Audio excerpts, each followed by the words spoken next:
지금으로부터 20년 전 제 나이 48세였던 어느 봄날이었습니다. 남편 정민수와 함께 운영하던 작은 분식점은 아침부터 늘 분주했습니다. 저는 박영숙이라고 합니다. 그날도 평소처럼 아침 일찍 일어나 가게 준비를 하고 있었는데 남편이 식재료를 사러 나간 후 돌아오지 않았습니다. 시장에서 갑작스러운 심장마비로 쓰러져 세상을 떠났다는 소식을 들었을 때 저는 그 자리에서 한동안 일어설 수 없었습니다. 당시 고등학생이었던 큰아들 정우진, 중학생이었던 둘째 정미란, 초등학생이었던 막내 정현우, 세 아이를 보며 절대 무너질 수 없다는 생각뿐이었습니다. 분식점을 정리하고 보험금으로 조그만 부동산을 얻어 월세를 받으며 아이들 학비를 마련했습니다. 낮에는 마트 캐셔로, 저녁에는 식당 서빙으로 하루하루를 버텼습니다. 허리가 끊어질 것 같은 고통도, 무릎이 접힐 것 같은 피로도 아이들 얼굴을 떠올리면 견딜만 했습니다. 밤늦게 퇴근해 집에 돌아오면 책상에서 공부하고 있는 아이들의 뒷모습이 제게는 그 무엇보다 큰 힘이 되었습니다. 남편이 떠난 후 첫 1년은 특히 힘들었습니다. 아이들 앞에서는 눈물 한 방울 보이지 않으려 했지만 화장실에 들어가면 수도꼭지를 틀어놓고 소리 없이 울었던 날들이 많았습니다. 하지만 시간이 흐르면서 저는 점점 더 강해졌고 아이들도 저를 이해하고 돕기 시작했습니다. 혼자서 새 아이를 키우는 일은 결코 쉽지 않았지만 그 시간들이 오히려 우리 가족을 더욱 단단하게 만들어 주었다고 생각합니다. 매일 밤 잠들기 전 남편의 사진을 보며 여보, 걱정하지 마세요. 우리 아이들 잘 키워낼게요라고 다짐했던 그 약속을 지키기 위해 하루하루를 살아냈습니다. 세월이 흘러 아이들은 어느새 제 키를 훌쩍 넘어섰습니다. 큰아들 우진이는 대학에서 무역학을 전공하고 글로벌 무역회사에 입사했습니다. 둘째 미란이는 어릴 적부터 품었던 꿈을 이루어 대학병원 간호사가 되었고 막내 현우는 IT 회사에서 프로그래머로 일하게 되었습니다. 저는 여전히 두 개의 일을 병행하며 하루하루를 보냈습니다.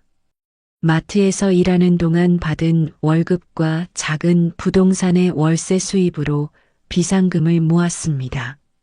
아이들에게는 말하지 않았지만 통장에 돈이 조금씩 쌓여가는 것을 보며 마음이 든든했습니다.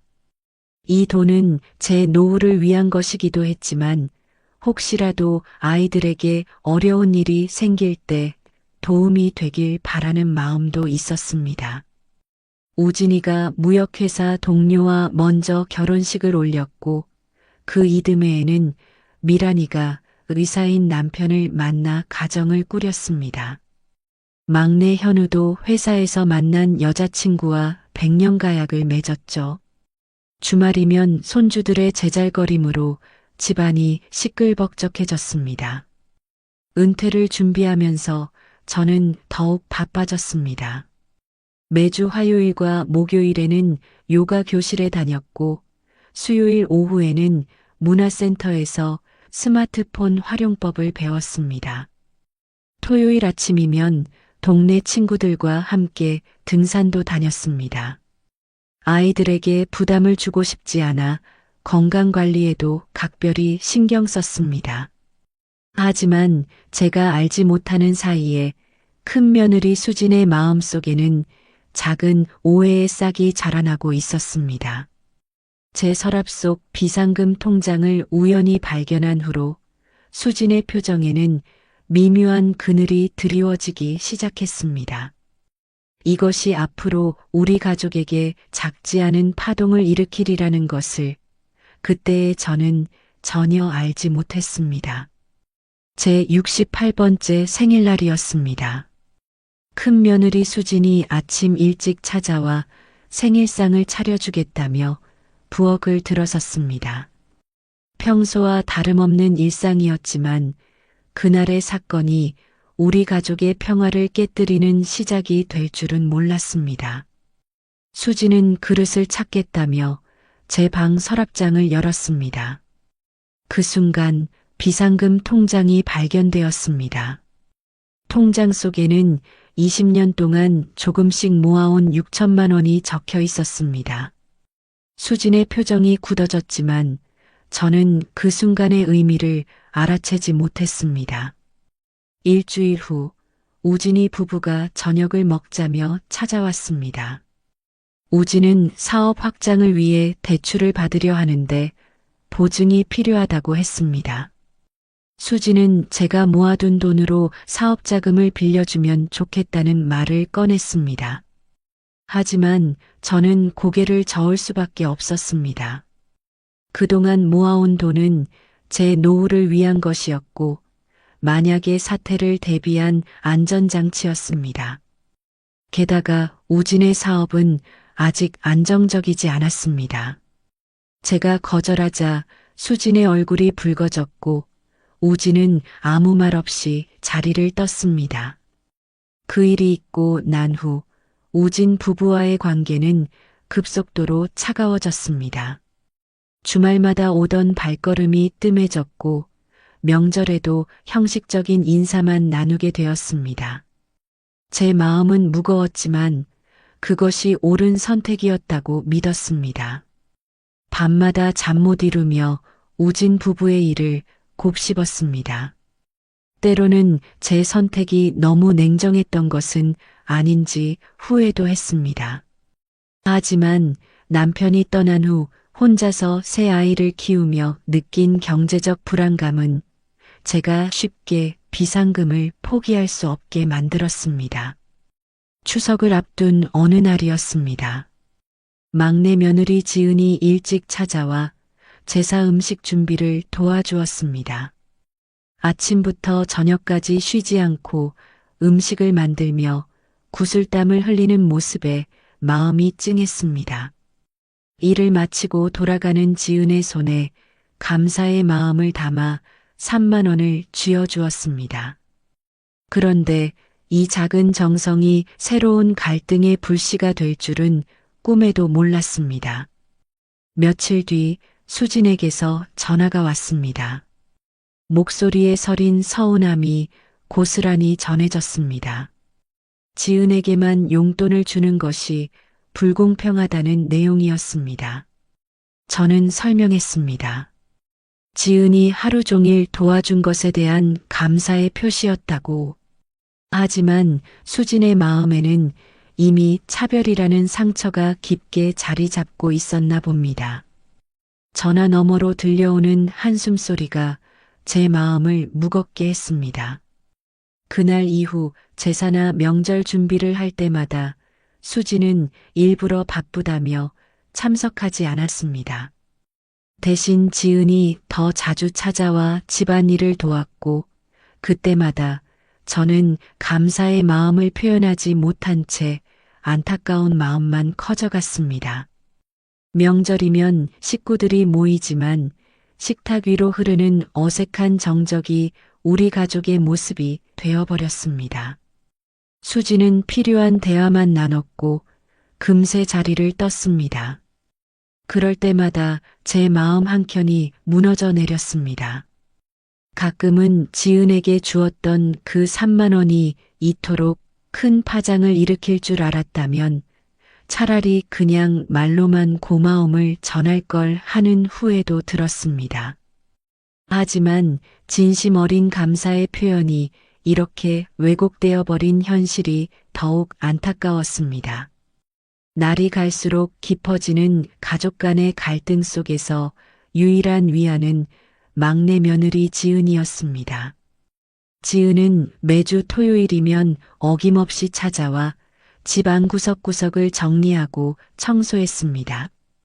바쁜 회사 생활 중에도 시간을 내어 제 건강을 챙기는 모습에서 딸 같은 따스함이 느껴졌습니다.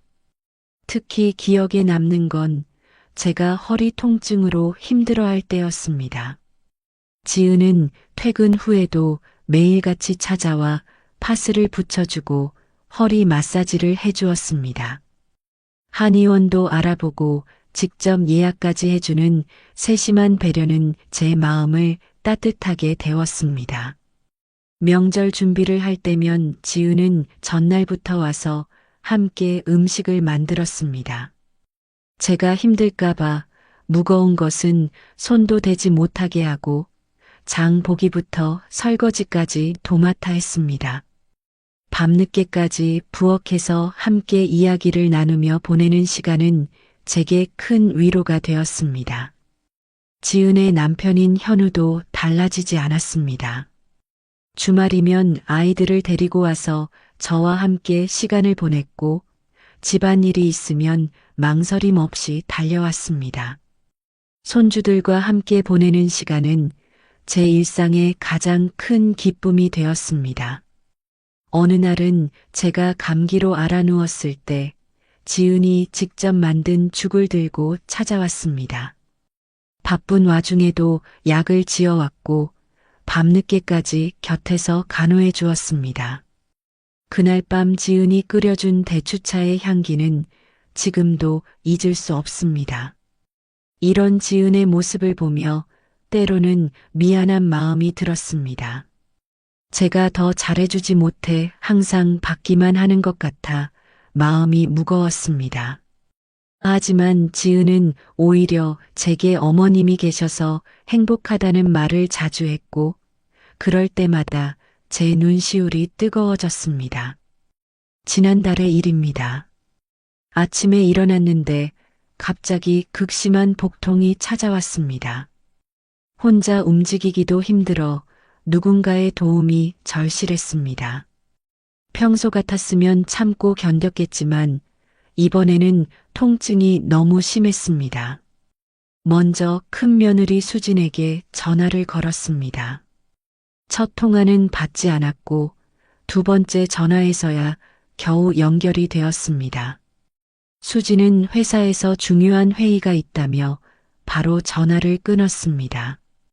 급한 상황이라는 제 말을 끝까지 듣지도 않았습니다.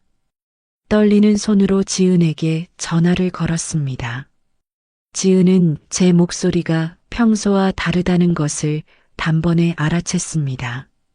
급히 회사에 반차를 내고 30분 만에 제 집에 도착했습니다. 지은은 제 상태를 보자마자 얼굴이 창백해졌고 바로 응급실로 향했습니다. 병원에서는 급성 맹장염 초기 증상이라는 진단이 나왔습니다. 다행히 빨리 발견해서 큰 수술 없이 약물 치료만으로도 괜찮아질 수 있다고 했습니다. 지은은 퇴근 시간까지 제 곁을 지켰고 집에 데려다 준 후에야 돌아갔습니다. 그날 밤 우진에게서 전화가 왔습니다. 수진이 제가 아팠다는 걸 뒤늦게 알고 미안하다는 말을 전했지만 목소리에는 진심이 느껴지지 않았습니다. 오히려 지은에게 먼저 연락했다는 사실에 서운해하는 듯 했습니다. 며칠 동안 지은은 매일 퇴근 후에 들러 제 상태를 확인했습니다. 약은 제때 먹었는지, 식사는 잘하고 있는지 꼼꼼히 챙겼습니다. 회복하는 동안 지은이 끓여준 미역국 덕분에 마음까지 따뜻해졌습니다. 병원에서 돌아온 지 일주일이 지났을 때였습니다. 큰아들 우진이 갑자기 찾아왔습니다. 평소와 달리 굳은 표정이었고 들어서자마자 날카로운 목소리로 말을 꺼냈습니다. 막내 가족만 편애한다는 이야기였습니다.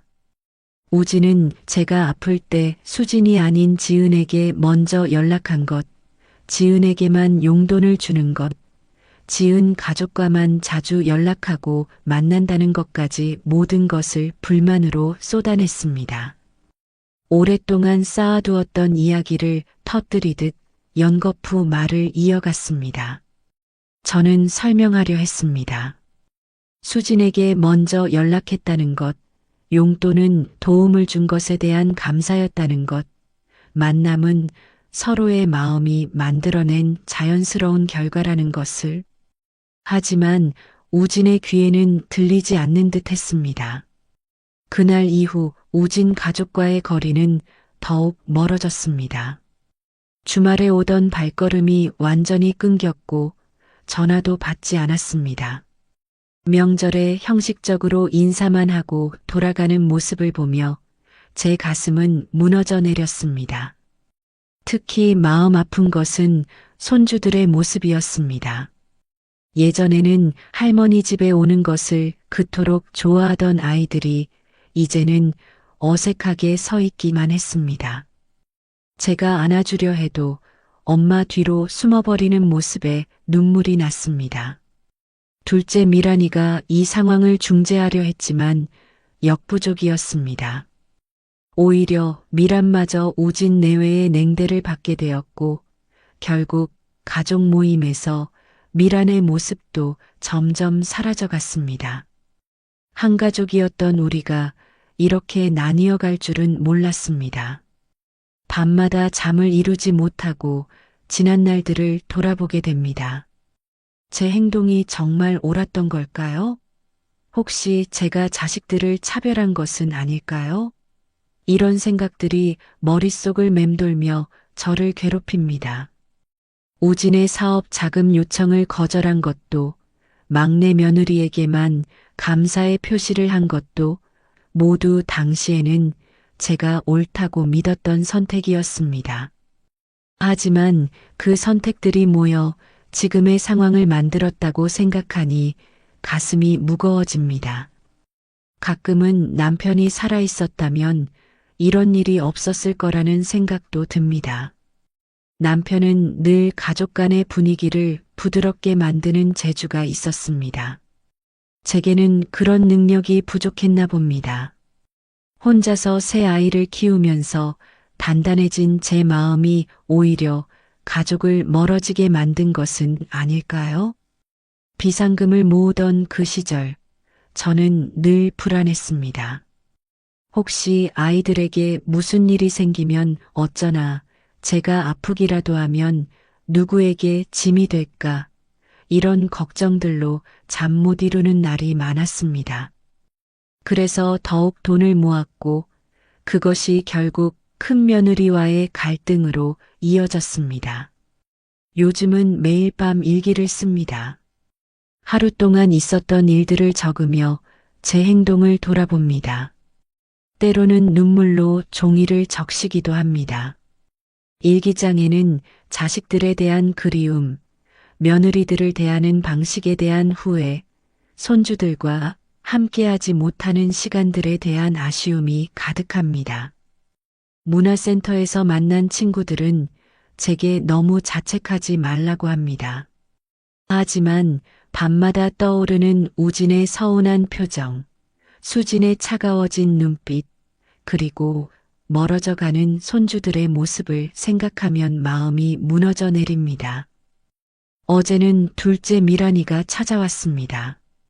오랜만에 마주 앉아 차를 마시며 이야기를 나누었습니다. 미라는 제게 말했습니다. 엄마가 우리를 위해 얼마나 힘들게 살아오셨는지 우리 모두가 알고 있다고, 그동안 해주신 것만으로도 충분하다고. 미란의 말을 들으며 지난 시간들이 주마등처럼 스쳐 지나갔습니다. 남편을 잃고 홀로 새 아이를 키우던 날들, 밤늦게까지 일하고 돌아와 책상에서 공부하는 아이들을 바라보며 힘을 얻던 순간들, 그리고 아이들이 하나둘 성장해 자신만의 가정을 이루던 그 뿌듯했던 시간들. 가족이란 무엇일까요? 단순히 피로 이어진 관계를 넘어 서로를 이해하고 배려하며 함께 성장해가는 것이 진정한 가족이 아닐까 생각합니다. 돈이나 물질적인 것이 아닌 서로에 대한 믿음과 사랑이 가족을 이어주는 끈이 되어야 하는데 어느 순간부터 그것을 잊고 살았던 것 같습니다. 지은이 보여준 따뜻한 마음, 수진이 느꼈을 서운함, 우진에 쌓여온 불만, 이 모든 것들이 결국 우리 가족이 서로를 더 깊이 이해하지 못한 결과였을지도 모릅니다. 때로는 한 걸음 물러서서 상대방의 입장에서 생각해보는 여유가 필요했던 것 같습니다. 누군가는 제게 비상금을 모으는 것이 잘못된 선택이었다고 말합니다. 하지만 저는 그렇게 생각하지 않습니다. 잘못된 것은 돈을 모으는 행위가 아니라 그 과정에서 서로의 마음을 헤아리지 못한 우리의 모습이었을 것입니다. 오늘도 아침부터 지은이 찾아왔습니다. 이제는 일상이 된 토요일 아침입니다. 변함없이 밝은 미소로 들어서는 지은의 모습을 보며 가슴 한켠이 따뜻해집니다. 손주들은 제 무릎에 앉아 세상에서 가장 행복한 표정을 짓고 현우는 조용히 마당의 나무를 다듬습니다. 수진과의 갈등은 여전히 해결되지 않았습니다. 우진 가족과의 거리도 좁혀지지 않았습니다. 하지만 더 이상 그것에 매달려 있지 않으려 합니다. 제가 할 수 있는 최선을 다했고 이제는 시간이 해결해 줄 것이라 믿습니다. 지난주에는 지은과 함께 텃밭을 가꾸기 시작했습니다. 작은 상추 모종을 심으며 지은이 말했습니다. 이 작은 싹이 자라 우리 가족의 식탁에 오를 날을 기대한다고. 그 말에 담긴 의미를 알기에 제 눈시울이 붉어졌습니다. 비상금 통장은 여전히 제 서랍 속에 있습니다. 하지만 이제는 다른 의미로 다가옵니다. 그것은 단순한 돈이 아닌 제가 걸어온 인생의 흔적이자 앞으로의 시간을 위한 디딤돌입니다. 언젠가 우진이와 수진이도 이해해 주길 바라며 그때까지 저는 제 자리를 지키려 합니다. 창밖에는 봄비가 내립니다. 마당에 핀 수선화가 빗방울을 맞으며 고개를 숙입니다. 시간이 흐르면 이 비도 그치겠지요. 우리 가족의 어두운 그림자도 언젠가는 거칠 것입니다. 그때까지 저는 매일 아침 텃밭의 작은 싹들에게 물을 주며 희망을 키워나가려 합니다. 라디오를 통해 제 이야기를 들려드렸습니다. 어쩌면 비슷한 상황에 처한 분들이 계실지도 모르겠습니다. 완벽한 해답은 없겠지만 서로를 이해하려 노력하는 마음만은 잃지 말았으면 좋겠습니다. 그것이 제가 이 긴 시간을 지나오며 배운 작은 진리입니다. 25해 전 남편 김태준과 함께 시작한 작은 문구점은 저의 전부였습니다. 저는 임혜진이라고 합니다. 이제 65이 되었네요. 학교 앞 골목에 자리 잡은 우리 문구점은 아침부터 저녁까지 아이들의 웃음소리로 가득했습니다. 남편은 매일 아침 일찍 일어나 문구점 앞을 쓸고 진열대를 정리하고 새로 들어온 학용품들을 예쁘게 배열했습니다. 그날도 평소와 다름없는 아침이었습니다. 남편은 새로 들어온 학용품을 정리하다가 갑자기 두통을 호소했습니다. 순식간이었습니다. 구급차가 올 때까지 남편은 제품에서 한마디도 하지 못했습니다. 뇌출혈이었습니다. 일주일간의 중환자실 투병 끝에 남편은 영영 돌아오지 못할 곳으로 떠나버렸습니다. 당시 고등학교 2학년이던 큰딸 태희는 갑자기 조용해졌고 중학교 3학년이던 둘째 태영이는 밤마다 아빠를 찾으며 울었습니다. 초등학교 5학년인 막내 태리는 아직 어려서인지 며칠이 지나면 아빠가 돌아올 거라고 믿었습니다. 세 딸의 모습을 보며 저는 절대 무너질 수 없었습니다. 장례를 치르고 문구점으로 돌아왔을 때 진열대에는 남편이 마지막으로 정리하던 학용품들이 그대로 있었습니다. 반쯤 채워진 노트 진열대, 색연필 세트를 담아두려던 바구니, 새로 들여온 책가방들. 모든 것이 남편의 손길을 기다리고 있는 것만 같았습니다. 보험금으로 문구점 근처에 작은 분식집을 차렸습니다. 학생들이 많은 동네라 장사는 잘 될 거라고 생각했습니다. 아침 6시에 일어나 재료를 준비하고 오후 3시가 되면 하교하는 학생들로 가게가 북적였습니다. 밤 9시까지 주방에서 일하고 청소를 마치고 집에 돌아오면 새벽 1시가 넘었습니다. 주말에는 새벽부터 일어나 마트 청소 일을 했습니다. 세 딸의 교복비와 학원비를 마련하기 위해서였습니다. 허리가 끊어질 것 같은 통증도 온몸을 휘감는 피로도 참았습니다. 밤늦게 귀가해 보면 태희는 동생들 숙제를 봐주고 있었고 태영이는 설거지를, 태리는 빨래를 개고 있었습니다. 특히 잊을 수 없는 것은 남편이 떠난 지 100일 되던 날입니다. 그날따라 장사가 잘 되지 않아 힘들어하고 있을 때 세 딸이 분식집으로 찾아왔습니다. 학교가 끝나자마자 달려온 딸들은 주방 일을 도와주겠다며 앞치마를 둘렀습니다. 태희는 설거지를, 태영이는 서빙을, 태리는 수저를 닦았습니다. 그날 밤 딸들을 보며 울컥했습니다. 이렇게 예쁘게 자라준 우리 딸들이 있어 제가 다시 일어설 수 있었나 봅니다. 밤마다 남편의 사진을 보며 이야기를 나눴습니다. 여보, 우리 딸들 보고 있죠? 얼마나 씩씩하게 자라고 있는지.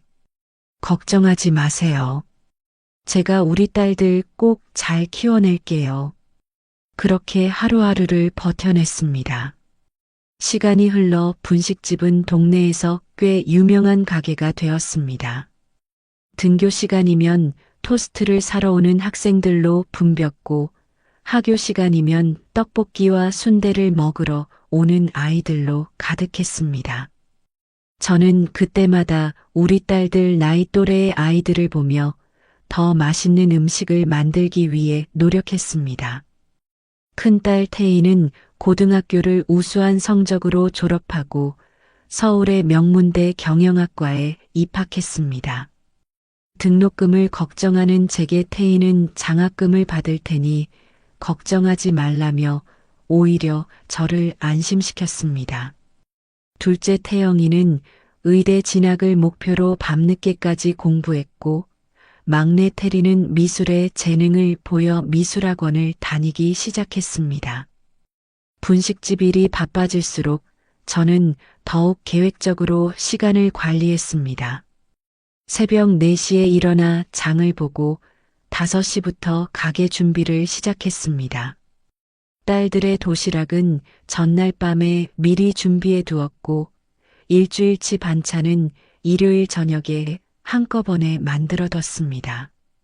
특별히 기억에 남는 건 태희의 20살 생일날이었습니다. 서울에서 학교를 다니느라 주말에만 집에 오던 태희를 위해 비밀리에 생일 파티를 준비했습니다. 태영이와 태리는 며칠 전부터 몰래 편지를 쓰고 작은 선물을 준비했습니다. 그날 밤 분식집 문을 닫고 네 모녀가 둘러앉아 떡볶이와 치즈 돈가스를 먹으며 이야기꽃을 피웠습니다. 하지만 늘어나는 수입만큼 걱정도 커졌습니다. 가게가 잘 되자 월세를 올리겠다는 건물주의 통보를 받았고 주변에 새로 생긴 프랜차이즈 분식점들과의 경쟁도 심해졌습니다. 그래서 저는 몰래 적금을 들기 시작했습니다. 월세가 오르거나 가게가 어려워질 때를 대비한 비상금이었습니다. 딸들은 이런 제 고민을 알았는지 더욱 씩씩하게 자라주었습니다. 태희는 대학교 도서관에서 아르바이트를 하며 용돈을 해결했고 태영이는 과외 아르바이트로 학원비를 벌었습니다. 막내 테리도 미술학원을 다니면서 초등학생들의 미술 과외를 시작했습니다. 매주 일요일 아침이면 네 모녀가 함께 산책을 했습니다. 그때만큼은 모든 걱정을 잊고 도시락을 싸들고 근처 공원에 가서 이야기를 나누었습니다. 딸들의 학교 이야기, 친구 이야기, 장래 꿈 이야기를 들으며 시간 가는 줄 몰랐습니다. 남편이 하늘에서 우리 모습을 보고 있다면 얼마나 대견해 하실까 하는 생각도 들었습니다.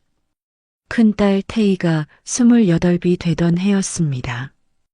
태희는 대학 때부터 알고 지내던 남자친구와 결혼한다고 했습니다. 사위가 될 준석이는 대기업에 다니는 성실한 청년이었습니다. 결혼식 준비를 하면서 저는 분식집 장사를 더 열심히 했습니다. 딸의 결혼식만큼은 제대로 해주고 싶었기 때문입니다. 그런데 큰딸의 결혼식을 2달 앞두고 뜻밖의 소식을 들었습니다. 준석이의 어머니가 신혼집 마련을 위해 양가가 각각 5천만 원씩 보태주었으면 한다는 말씀을 하셨습니다. 저는 그동안 모아둔 비상금이 3천만 원 정도였기에 망설였습니다. 하지만 태희의 행복을 위해 적금을 해약하고 가게 운영 자금까지 털어 5천만 원을 마련했습니다. 결혼식 날 태희는 세상에서 가장 아름다운 신부였습니다.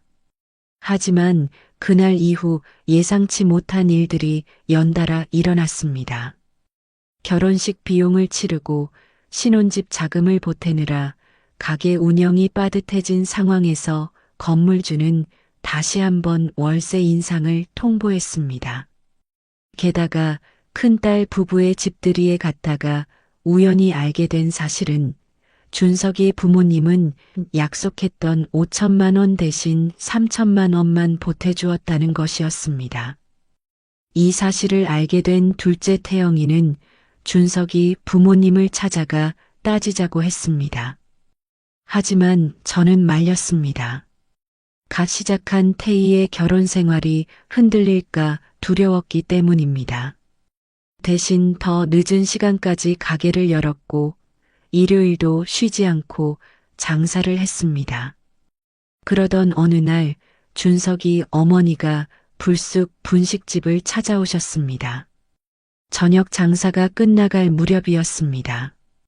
준석이 어머니는 테이블에 앉아 차분한 목소리로 말씀하셨습니다. 태희가 시댁에 드나들 때마다 손이 비어 있다며 친정어머니가 며느리 된 딸에게 용돈이라도 넉넉히 주어야 하지 않겠냐고 하셨습니다. 그 말을 듣는 순간 온몸에 힘이 빠졌습니다. 신혼집 자금으로 모아둔 돈을 모두 보태고 매달 빠듯한 가게 운영을 하면서도 죄책감을 느껴야 했습니다. 더구나 준석이 부모님은 약속한 금액보다 적게 보태놓고 이런 말씀을 하시니 서운한 마음을 감출 수 없었습니다. 준석이 어머니의 방문 이후 가족 사이에 미묘한 갈등이 시작되었습니다. 둘째 태영이는 의대 실습과 시험 준비로 바빴지만 짬을 내어 분식집에 와서 일손을 돕겠다고 했습니다. 막내 테리도 미술학원 강사 일을 시작하면서 번 돈의 절반을 제게 생활비로 보태겠다고 나섰습니다. 하지만 저는 딸들의 제안을 모두 거절했습니다.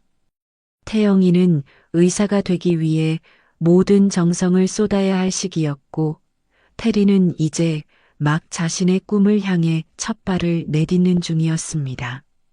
그런 딸들의 도움을 받는 것은 제 자존심이 허락하지 않았습니다. 어느 날 저녁 태희가 울면서 분식집을 찾아왔습니다. 시어머니께서 또다시 태희를 나무라셨다고 했습니다. 이번에는 명절에 준비한 음식이 부족했다는 이유였습니다. 태희는 제 앞에서 참았던 눈물을 터뜨렸고 저는 딸을 붙잡고 함께 울었습니다. 이 일이 있고 난 후 태영이의 태도가 달라졌습니다. 평소 차분하고 이성적이던 태영이는 준석이네 가족을 만날 때마다 날이 선 말로 대응했습니다. 특히 추석 때는 준석이 누나가 태희를 놓고 친정이 장사치라서 그런지 살림 사는 게 영 이라고 말한 것을 듣고 자리를 박차고 일어나 집을 나가버렸습니다. 태리는 또 다른 방식으로 반응했습니다. 미술학원에서 만난 남자친구와의 결혼 이야기가 나왔을 때 태리는 단호하게 말했습니다. 결혼은 하되 양가에서 경제적인 지원은 일절 받지 않겠다고. 서로 미리 약속하고 시작하면 나중에 이런 문제로 상처받지 않을 거라면서요. 분식집 일은 점점 더 힘들어졌습니다. 무리하게 신혼집 자금을 마련하느라 가게 운영 자금이 부족해진 데다 물가 상승으로 재료비도 크게 올랐습니다. 하지만 가격을 올리자니 단골 손님들 발걸음이 줄어들까 걱정되었습니다. 밤늦게까지 홀로 가게에 남아 장부를 들여다보며 한숨 짓는 날이 많아졌습니다. 이런 제 모습을 본 태영이는 자신의 적금을 해약해서라도 도움을 주겠다고 했습니다. 하지만 저는 고개를 저었습니다. 제 문제로 인해 딸들의 꿈과 미래까지 흔들리게 할 수는 없었습니다. 그날 밤 남편의 사진을 보며 오랫동안 이야기를 나눴습니다. 여보, 우리 딸들 보고 있죠? 제가 현명하게 이 상황을 헤쳐나갈 테니 걱정하지 마세요. 봄이 오던 어느 날 막내 태리가 중요한 결정을 내렸다며 찾아왔습니다. 미술학원에서 함께 일하는 민수와 결혼하기로 했다는 소식이었습니다. 민수는 태리와 함께 학원을 운영하며 아이들을 가르치는 청년이었습니다. 두 사람은 학원을 키워나가면서 결혼 생활도 시작하고 싶다고 했습니다. 태리는 제게 편지 한 통을 내밀었습니다. 그동안 제가 세 자매를 키우면서 겪었던 고생, 큰언니 결혼 때의 어려움, 그리고 지금의 힘든 상황까지 모든 것을 지켜보며 자신만의 결론을 내렸다는 내용이었습니다. 민수와 태리는 신혼집도 예물도 최소한으로 준비하겠다고 했습니다. 대신 두 사람이 모아둔 돈으로 조금 더 넓은 학원 공간을 얻어 사업을 확장하고 싶다고 했습니다. 결혼식도 양가 가족들만 모시고 소박하게 치르겠다고 했습니다. 태리의 결정을 들은 태희는 즉시 동생을 찾아왔습니다. 자신처럼 후회하지 말고 제대로 된 결혼식을 올리라고 설득했습니다. 태영이도 자신의 적금을 해약해서라도 동생의 결혼을 도와주겠다고 나섰습니다. 하지만 태리는 단호했습니다. 결혼이란 두 사람의 시작이지 양가의 경제력을 겨루는 자리가 아니라고 자신들의 힘으로 이뤄낸 작은 결혼식이 더 의미 있을 거라고 말했습니다. 민수의 부모님도 태리의 뜻을 존중해 주셨습니다. 결혼식 날 태리는 수수한 드레스를 입고도 환하게 빛났습니다. 작은 결혼식장에는 가족들의 따뜻한 마음이 가득했습니다. 하객은 적었지만 오히려 그래서 더 끈끈한 정이 느껴졌습니다. 민수의 어머니는 태리를 꼭 안아주시며 우리 며느리가 참 현명하다고 하셨습니다. 식이 끝난 후 태리 부부는 바로 학원으로 향했습니다. 새로 계약한 학원 공간의 리모델링을 시작하기 위해서였습니다. 두 사람의 뒷모습을 보며 저는 묘한 감정이 밀려왔습니다. 씁쓸함과 자랑스러움이 뒤섞인 마음이었습니다. 제가 겪었던 고난을 교훈 삼아 자신만의 길을 선택한 막내딸이 대견하면서도 한편으로는 더 좋은 것을 해주지 못한 미안함이 가슴 한켠을 아프게 했습니다. 테리의 결혼식 이후 세 자매 사이에 미묘한 간극이 생기기 시작했습니다. 큰딸 태희는 테리의 결혼식을 두고 너무 허술했다며 못마땅해했고, 태영이는 테리의 선택이 옳았다며 태희를 비판했습니다. 평소 우애 깊던 세 자매 사이에 불편한 기류가 감돌았습니다. 어느 일요일 태희가 아이를 데리고 분식집에 왔습니다. 장사가 한창일 때였는데 태희는 시어머니와 있었던 일을 털어놓기 시작했습니다. 여전히 친정에서 도움을 주지 않는다며 잔소리를 하신다고 했습니다. 그 말을 듣고 있던 태영이가 갑자기 들어와 언니가 처음부터 자존심을 지켰어야 했다며 날선 목소리로 말했습니다. 두 사람의 말다툼은 점점 커졌습니다. 태희는 의대생 동생이 현실을 모른다고 했고, 태영이는 언니가 너무 순종적이라며 비난했습니다. 결국 태희는 울면서 가게를 뛰쳐나갔고, 태영이도 화를 참지 못하고 자리를 박차고 나갔습니다. 그날 저녁 테리가 찾아왔습니다. 언니들의 다툼 소식을 들었다며 자신의 결혼식 때문에 이런 일이 벌어진 것 같아 미안하다고 했습니다. 하지만 저는 테리를 꼭 안아주며 말했습니다. 내 선택이 잘못된 게 아니야. 단지 각자의 상황이 달랐을 뿐이야. 테리는 울먹이며 말했습니다. 큰언니는 시댁의 압박 속에서 힘들어하고, 둘째 언니는 현실과 이상 사이에서 고민하고, 자신은 새로운 길을 가려 하지만 그 선택이 언니들에게 상처를 준 것 같아 마음이 아프다고요. 분식집 일이 끝난 후 저는 오랜만에 일기를 썼습니다. 세 딸을 키우면서 가장 두려웠던 것은 딸들이 서로 멀어지는 것이었습니다. 남편이 떠난 후 세 자매는 서로를 의지하며 자랐는데, 이제는 각자의 삶 때문에 서로를 이해하지 못하게 된 것 같아 마음이 아팠습니다. 새벽녘까지 잠을 이루지 못하고 앉아 있는데 문자 메시지가 왔습니다. 태희였습니다. 엄마, 죄송해요. 제가 너무 예민했나 봐요. 동생들한테 미안해요. 그리고 얼마 후 태영이에게도 메시지가 왔습니다. 언니한테 너무했죠? 내일 사과할게요. 마지막으로 테리가 보낸 메시지. 엄마, 우리 곧 다 같이 만나요.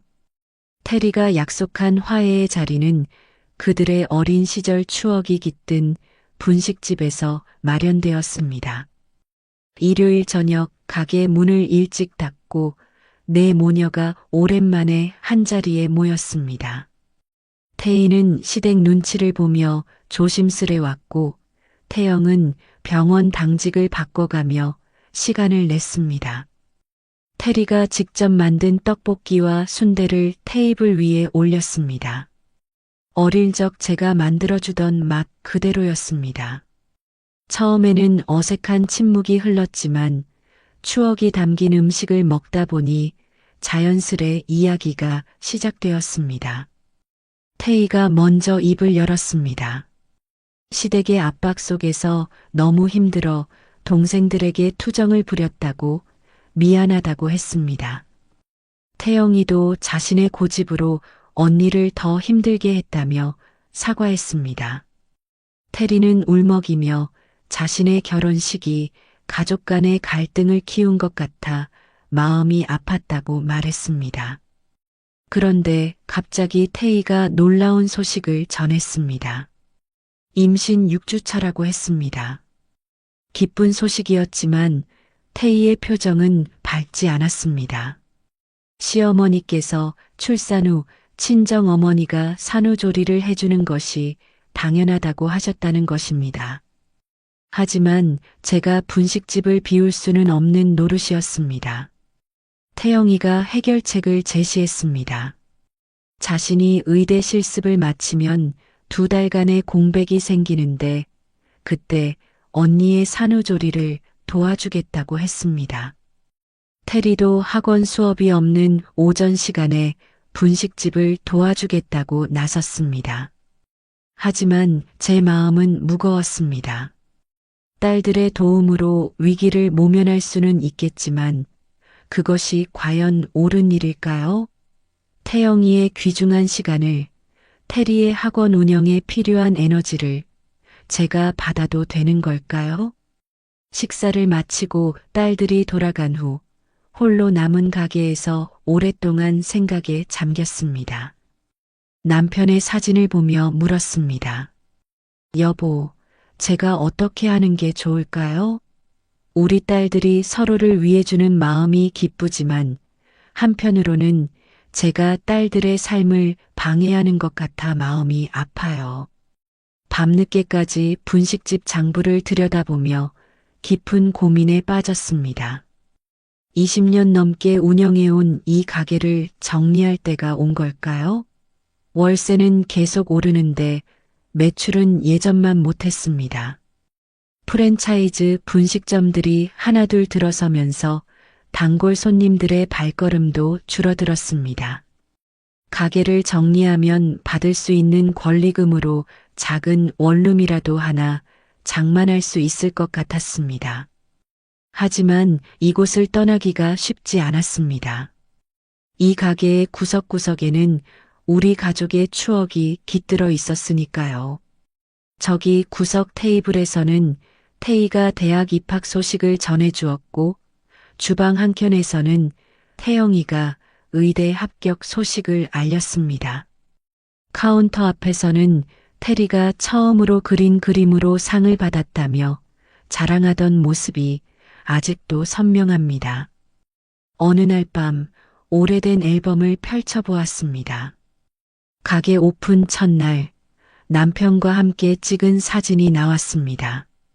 형광등 하나 제대로 달지 못해 어두컴컴했던 가게 안에서도 우리의 표정은 밝기만 했습니다.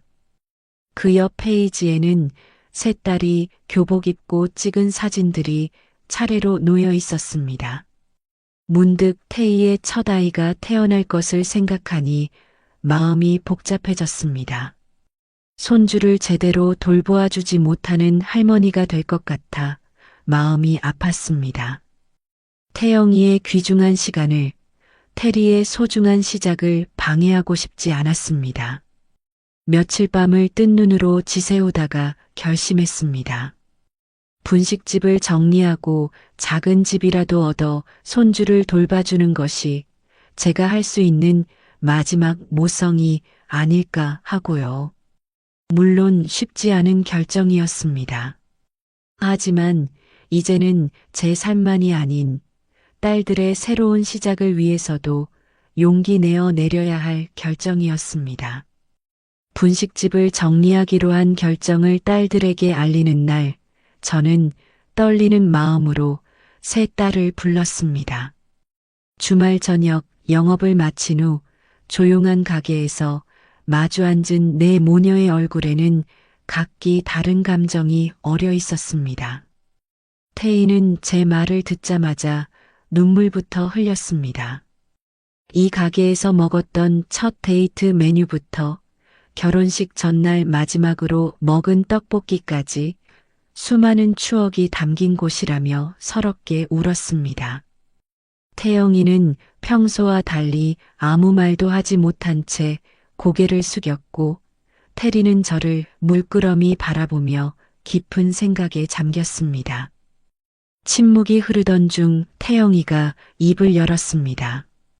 의사가 되어 첫 월급을 받으면 분식집을 물려받고 싶었다고 했습니다.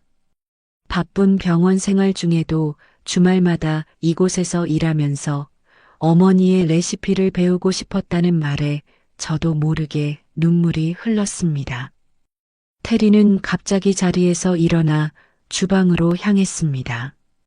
앞치마를 두르고 평소처럼 능숙하게 떡볶이를 만들기 시작했습니다. 어릴 적부터 제 곁에서 요리를 배우며 자랐던 막내는 이제 제가 하는 것과 똑같은 맛을 낼 수 있게 되어 있었습니다. 그날 밤 우리는 테리가 만든 떡볶이를 먹으며 밤새 이야기를 나눴습니다. 20해가 넘는 세월 동안 이 가게가 우리에게 어떤 의미였는지, 앞으로 우리가 어떻게 살아가야 할지에 대해서요. 딸들은 서로의 이야기에 귀 기울이며 때로는 웃고 때로는 울었습니다. 마지막으로 태희가 말했습니다. 엄마, 이제는 우리가 엄마를 지켜드릴게요. 지금까지 우리를 위해 희생하신 것처럼요. 그 말을 듣는 순간 제 마음속에 쌓여있던 무거운 짐이 조금은 가벼워지는 것 같았습니다. 밤이 깊어갈수록 딸들의 눈빛은 점점 더 단단해졌습니다. 마치 20해 전 제가 남편을 잃고 이 가게를 시작할 때의 눈빛처럼요. 그들의 모습에서 저는 새로운 희망을 보았습니다. 오늘은 분식집의 마지막 영업일입니다. 아침 일찍부터 문 앞에는 긴 줄이 늘어섰습니다. 소문을 들은 단골 손님들이 마지막 떡볶이를 먹기 위해 찾아온 것입니다. 20해 동안 이 가게에서 자란 아이들이 이제는 어른이 되어 자신의 아이와 함께 찾아왔습니다. 태희는 임신 8개월의 몸에도 불구하고 일찍부터 와서 서빙을 돕겠다고 나섰습니다. 태영이는 병원 당직을 일부러 비워두고 주방에서 음식을 만들었고, 태리는 민수와 함께 와서 손님들을 응대했습니다. 마지막 떡볶이를 만들면서 문득 20해 전 처음 이 가게를 시작하던 날이 떠올랐습니다. 그때는 막막하기만 했는데 이제와 돌아보니 이 작은 공간이 우리 가족에게 얼마나 큰 의미였는지 새삼 깨닫게 됩니다. 권리금으로 받은 돈으로 태인의 집 근처에 작은 원룸을 계약했습니다. 이제 곧 태어날 손주를 돌보는 것이 제 새로운 일이 될 것 같습니다. 태영이는 의사가 된 후 첫 월급으로 그 원룸 보증금의 일부를 보태주겠다고 했고, 태리는 주말마다 찾아와 함께 시간을 보내자고 했습니다. 영업을 마치고 문을 닫으려는 순간 마지막 손님이 찾아왔습니다. 놀랍게도 준석이 어머니셨습니다. 조심스럽게 들어오시더니 마지막 떡볶이를 못 먹고 가면 평생 후회할 것 같아서 왔어요라고 하셨습니다. 함께 앉아 떡볶이를 먹으며 이야기를 나누었고, 처음으로 마음을 열고 서로를 이해하는 시간을 가졌습니다. 밤이 되어 모든 것을 정리하고 불을 끄려는 찰나 딸들이 깜짝 선물을 준비했다며 저를 불렀습니다. 가게 한쪽 벽에 작은 액자가 걸려 있었습니다. 20해 동안의 우리 가족 사진들을 모아 만든 콜라주였습니다. 그 아래에는 테리가 직접 쓴 글이 있었습니다. 우리의 첫 번째 이야기는 여기서 끝나지만 새로운 이야기는 이제부터 시작됩니다. 사랑하는 우리 엄마, 이제는 저희가 엄마의 든든한 백이 되어 드릴게요. 마지막으로 남편의 사진을 바라보며 생각했습니다. 여보, 이제 저는 새로운 시작을 하려고 해요. 우리 딸들과 함께 만들어갈 새로운 이야기를 지켜봐 주세요.